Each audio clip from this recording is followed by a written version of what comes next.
झाली की असा नंगनाच करणाऱ्यांना आम्ही राजी खुशीनं थपवून घेऊ. अनासमोर या भेकरांना. जी राजा. चला चला महाराजांच्या मोर. बोल तू का आलायस इथं? महाराज, माझ्या लेकरासाठी नवस आहे. तापतनं बरं व्हावं म्हणून कोंबडं देऊन बोललो होतो. तिथं मराठ्यांच्या तलवारी पुढे 9 वेळा माती खाल्ल्याला आणि शेपूट घालून पळाल्याला त्याला तुम्ही देव केला सवय आणि तो यांचा नवस पुरं करणार म्हण. आता तुमचं काय रे? महाराज, आम्ही तालमीचे खेळाडू आहोत. यावर्षी जरा स्पर्धेत शिकावं म्हणून कोंबडा कापायला आले. आम्ही ती इन्व्हॉल्वमेंटच्या स्टडीसाठी आलतो. चाचा आल्या. क्यों चाचा, आपका क्या हाल है?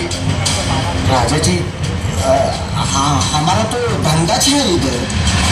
धंदा? अरे कोंबड्या, दारू, गांजा इकायचा? अरे एवढा मोठा दिल्लीपती औरंगजेब त्याच्या तोफांच्या मुळे तिथली तटबंदी झुकली नाही. हे तुमच्या या थंड्यापायी ठासळायला लागल्या. वार वा तुमचा थंडा.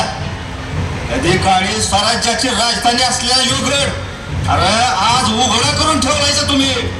तर रयतेची ताण भागावी म्हणून बांधलेल्या हिरीवर तुम्ही खरं बांधायचा. अशी बुद्ध्याई झाकून उघडी नागडी पाप दाखवायला लागलायचा वय जगाला. यो धंदा तुमचा कळलं आम्हासनी? महाराज, समत्यांचा लेखाजोखा झालाय. यांच्या टाळक्यात जगदंबेचं पात्र. यांना असं हाणून ही दुर्दशा मिटत नाही सयाजी. इतिहासाबद्दलची आस्था आणि श्रद्धा अशा मारून मुटकून निर्माण होत नाहीत. अशी कुठली व्यवस्था इथं निर्माण होते की या तरुणांना बळकटून सोडते. या भक्कम चिऱ्यासारखी असणारी यांची छाती आज का घुसमटते? आई वाजजाई, या प्रश्नाचा वेध घेण्याची शक्ती आम्हाला दे. उद्या उद्या उद्या उद्या उद्या उद्या गाडी उद्या उद्या आई आली